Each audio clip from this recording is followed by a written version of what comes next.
आज की इस भागदौड़ भरी दुनिया में मन की सच्ची शांति कैसे मिले, ये सवाल हम सबके मन में कभी न कभी आता है। तो आज हम एक ऐसे ही प्राचीन ज्ञान को समझेंगे जिसमें शायद इसका जवाब छुपा हो। कभी ऐसा लगता है कि हम एक ही तरह के इमोशनल रिएक्शंस के साइकिल में फंस गए हैं। ये एक बहुत ही आम अनुभव है ना? और जिस प्राचीन ज्ञान को हम आज समझ रहे हैं वो सीधे इसी मुद्दे की जड़ पर बात करता है। तो चलिए शुरू करते हैं। जब हम कर्म शब्द सुनते हैं तो दिमाग में अक्सर भाग्य या किस्मत का ख्याल आता है, लेकिन आज हम जिस नज़रिए से इसे देखने वाले हैं वो बिल्कुल अलग है। ये कर्म को एक साइकोलॉजिकल प्रोसेस के तौर पर देखता है, जिसे हम ना सिर्फ समझ सकते हैं बल्कि असल में बदल भी सकते हैं। तो हमारी इस भीतरी उथल-पुथल की जड़ आखिर है क्या? स्रोत के मुताबिक ये सब शुरू होता है हमारी स्ट्रॉन्ग इमोशनल रिएक्शन से। किसी चीज़ को बहुत ज़्यादा चाहना, जिसे राग कहते हैं, या किसी चीज़ से बहुत ज़्यादा नफरत करना, जिसे द्वेष कहा जाता है। बस यही खींचतान है जो हमें उलझाए रखती है। तो ये जो बंधन है, ये कोई बाहरी शक्ति नहीं है जो हमें जकड़े हुए है। नहीं, ये एक मानसिक अवस्था है जिसे हम दुनिया के प्रति अपनी प्रतिक्रियाओं से खुद बनाते हैं। सोचिए, किसी ने कुछ कह दिया और हम दिनों तक उसी के बारे में सोचते रहते हैं, गुस्सा करते रहते हैं। बस यही है वो बंधन जो हमने खुद ही बना लिया। हम खुद ही इस चक्र को चलाते रहते हैं। अब सवाल ये है कि ये चक्र हमारे मन के अंदर काम कैसे करता है।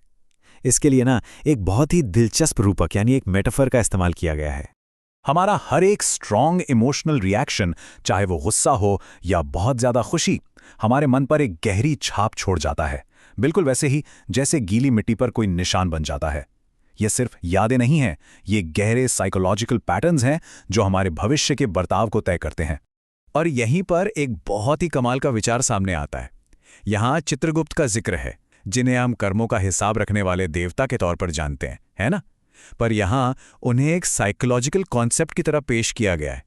मतलब हमारे ही अवचेतन मन का वो हिस्सा जो हमारी हर इमोशनल रिएक्शन का हिसाब रखता है, हमारे अंदर का ही एक गुप्त रिकॉर्ड कीपर। तो अगर समस्या हमारी अपनी इमोशनल रिएक्शन से बने, ये मानसिक निशान है, तो फिर समाधान क्या है? इस चक्र को तोड़े कैसे? अच्छी बात यह है कि हमें सिर्फ समस्या नहीं, समाधान भी बताया गया है, एक खास कौशल या तकनीक। और इस कौशल का नाम है समत्व योग, यानी समता का योग।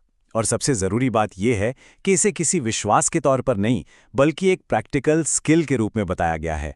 कुछ ऐसा जिसकी हम प्रैक्टिस कर सकते हैं और जिसमें हम बेहतर हो सकते हैं। ये काम करने का एक ज़्यादा कुशल तरीका है। ये स्लाइड दोनों तरीकों के बीच का अंतर बिल्कुल साफ दिखाती है।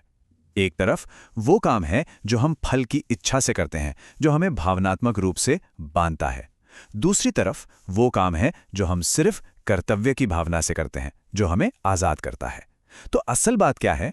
बात यह है कि समस्या काम में नहीं है, समस्या है उस काम के फल से हमारे इमोशनल अटैचमेंट में। तो प्रैक्टिस में दिखता कैसा है? इसके 4 आसान स्टेप्स हैं, समझिए।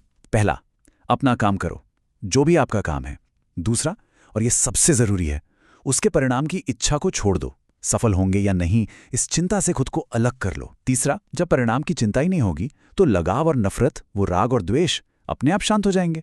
और आखिर में नतीजा क्या होगा? एक शांत, संतुलित मन। तो इस पूरी प्रैक्टिस का, इस स्किल को मास्टर करने का फाइनल रिजल्ट क्या है? हमें आखिर में मिलता क्या है? चलिए देखते हैं। और ये सच में एक क्रांतिकारी विचार है।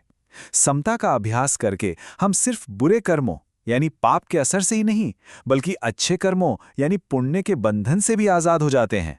सोचिए, ये तो इनाम और सजा के पूरे चक्कर से ही बाहर निकल जाना है। तो इसके फायदे 2 हैं।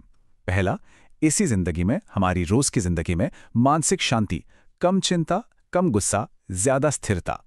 और दूसरा, बड़े परिप्रेक्ष्य में, इसका मतलब है जन्म और मृत्यु के चक्र से ही पूरी तरह मुक्त हो जाना। इस अंतिम अवस्था को, जो सभी मानसिक दागों और भावनात्मक बंधनों से पूरी तरह से मुक्त है, एक विशेष नाम दिया गया है, निर्विकार परम पद। इसका शाब्दिक अर्थ है बिना किसी विकार के सर्वोच्च स्थान। यह परम शांति और स्वतंत्रता की स्थिति है। तो आखिर में यह हमें एक बहुत पावरफुल सवाल के साथ छोड़ जाता है। क्या काम करने का ये प्राचीन तरीका, जिसमें हम अपने काम पर फोकस करते हैं लेकिन परिणामों से खुद को अलग रखते हैं, आज की हमारी इस तेज रफ्तार और अक्सर तनावपूर्ण दुनिया में आंतरिक शांति पाने की चाबी हो सकता है? सोचने वाली बात है।